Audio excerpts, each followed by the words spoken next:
आज के इस लेक्चर में हम लोग breathing length in long welded rail के बारे में स्टडी करेंगे। लॉन्ग वेल्डेड रेल, जो भी rail length, welded rail length more than 250 metre से एबव होगा in a broad gauge, that will be termed as a long welded rail. आजकल जो इंडियन रेलवे है, जो भी रेल की लेंथ एक्सेप्ट कर रहा है, that is more than 260 metre. तो for high speed and low maintenance we go for the long welded rail.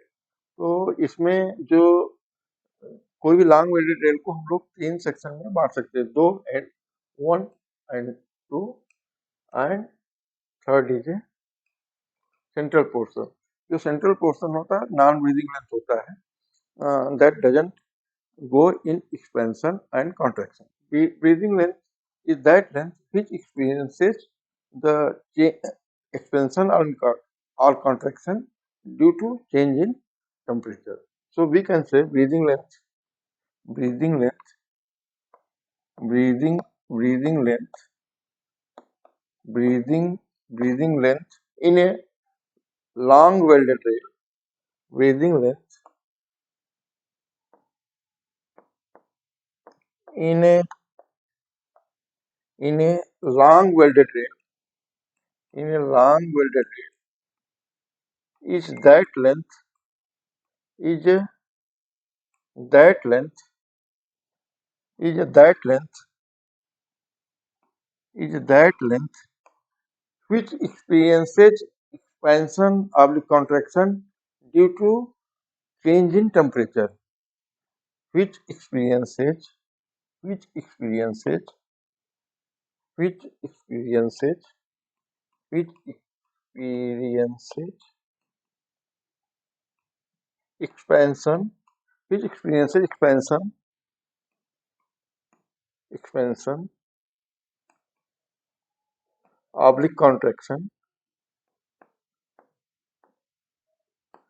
due to change in due to variation in temperature. We can say due to due to variation due to variation in temperature.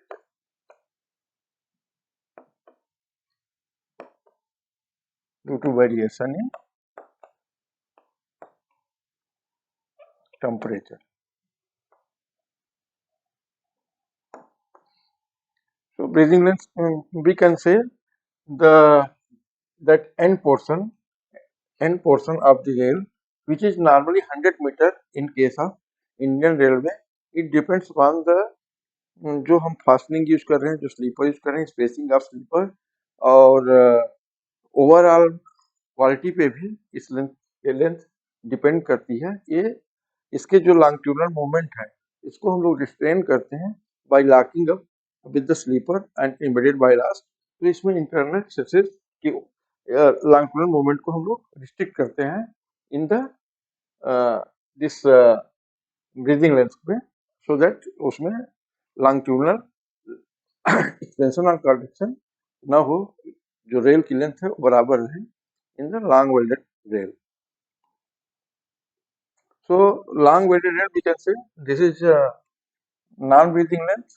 Breathing length means non-breathing length plus 2 times the breathing length will be the overall long welded rail. Now यदि rail is free to expand and contract, तो जो इसका length change होगा delta L, that will be the multiplication of thermal coefficient, temperature and length. So we can say if this is phi 2 due to temperature variation, इसका expansion contraction जब phi करें तो इसका जो change in length होगा delta L, this delta L will be equal to this delta L. Delta L we can say change in length. Delta L is a change in length.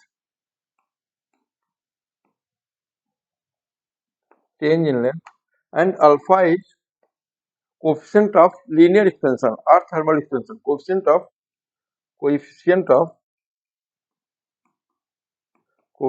of linear expansion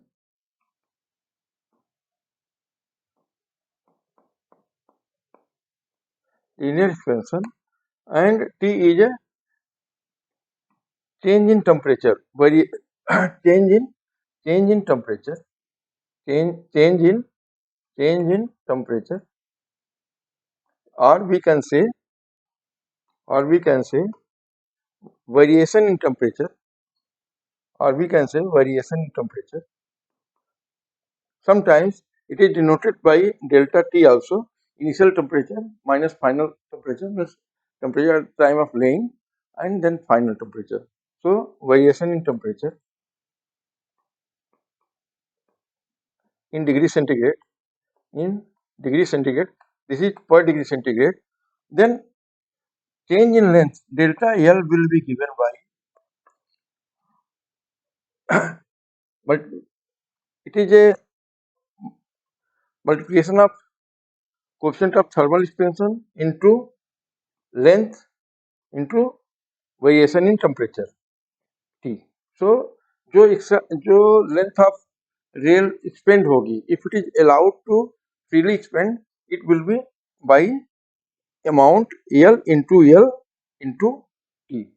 Now this this this we this change in length we restrain by since जो भी rail होती है वो fix रहती है with the clips, जो पेंड्रॉल clips हैं, clips के साथ में स्लीपर के साथ में, sleeper is embedded in the ballast. तो जो जब इसमें due to change in temperature जो भी स्ट्रेस डेवलप होगा, जो भी फोर्स डेवलप होगा, it will counteracted by, it will restrain by the ballast and sleeper. So it will not allow to move it forward unless otherwise जो जो force या जो internal stresses develop होते हैं in rail due to temperature, it exceeds the restrained जो frictional force mobilise हुआ है उससे ज्यादा। तो हम लोग कैलकुलेट करके जो फ्रिक्शनल फोर्स के लिए स्लीपर है, इम्बेडमेंट ऑफ बैलास्ट है, वो ज्यादा रखते हैं, so that it is always more than the internal stresses जो कि लॉक्ड है रेल में, उससे ज्यादा फ्रिक्शनल रेजिस्टेंस हो। तो जो स्ट्रेस होगा दैट विल बी फोर्स, जो internal stresses in the rail due to thermal forces होगा, that will be P over the cross sectional area. तो हम लोग एक दूसरे तरीके से भी इसको समझ सकते हैं कि जब ये डेल्टा एल जो बढ़ रहा है, यदि इसको रिस्ट्रेन करना है, यदि हम यहाँ पे एक वाल बना दें और रेल को बढ़ने से रोकें, तो जितना इस वाल को फोर्स लगाना पड़ेगा that is P over A, वो इतना स्ट्रेस का इधर हमको फोर्स लगाना पड़ेगा, सो दैट रेल का जो इंटरनल थर्मल स्ट्रेसेस डेवलप है उसको हम लोग रोक सके। एंड एक काम जो करता है वो हमारे जो स्लीपर्स हैं, जो जो फास्टनिंग के साथ में रेल के साथ में बंधे हैं, and they are embedded in the ballast, they offer जो एक स्लीपर एक सीटिंग पर लगभग ये जो ऑफर करता है दैट इज 300 kg का ये अपोज करेगा। जो रजिस्टिंग फोर्स होगा एक स्लीपर का इम्बेडेड इन द बैलास्ट, वो 300 kg के बराबर करता है। तो number of sleepers will be there to resist the internal forces, internal stresses developed due to the thermal forces, मतलब जो थर्मल स्ट्रेसेज होंगे उसके द्वारा जो भी इसमें फोर्स डेवलप होगा उस काउंटर होगा रेजिस्टिंग फोर्स से। तो इसको फर्दर भी हम लोग देखेंगे कि कैसे इसमें काम होता है। तो stress is P by A and the strain will be delta L over L, or it will obey the Hooke's law. It will obey the Hooke's law in which uh, Young modulus is stress over strain. So E is Young modulus,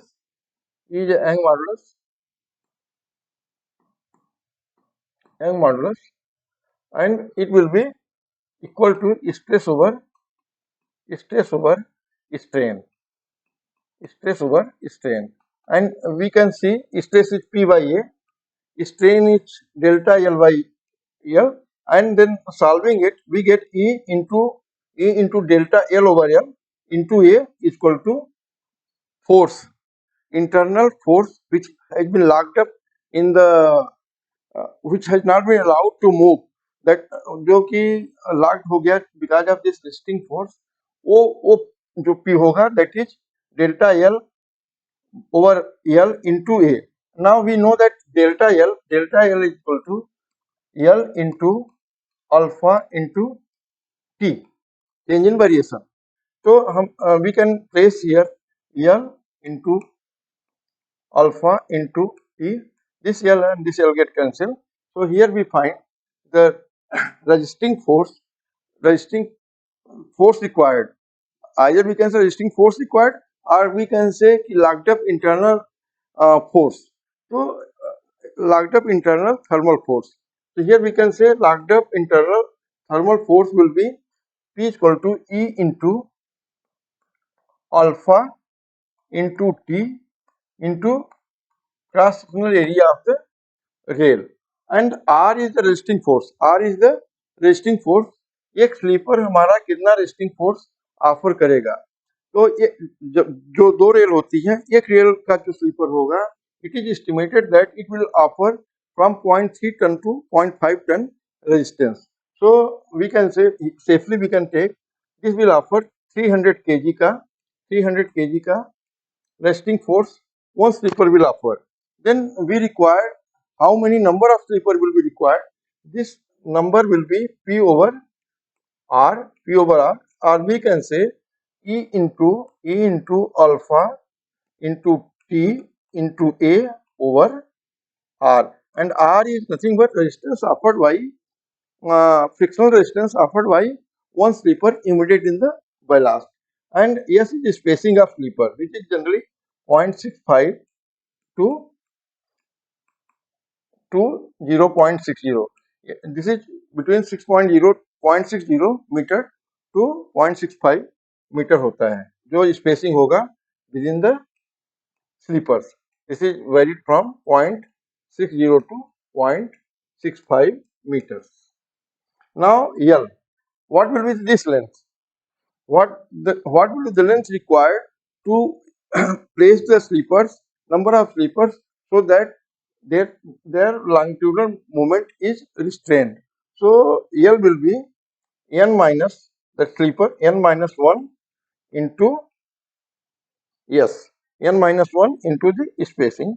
Then we get this length of the how much length that breathing length will be required to restrain the longitudinal movement of the rail. Finding out breathing length of the rail due to temperature variations. Thanking you. Hope this will clear the what is breathing length of the rail. Thanking you.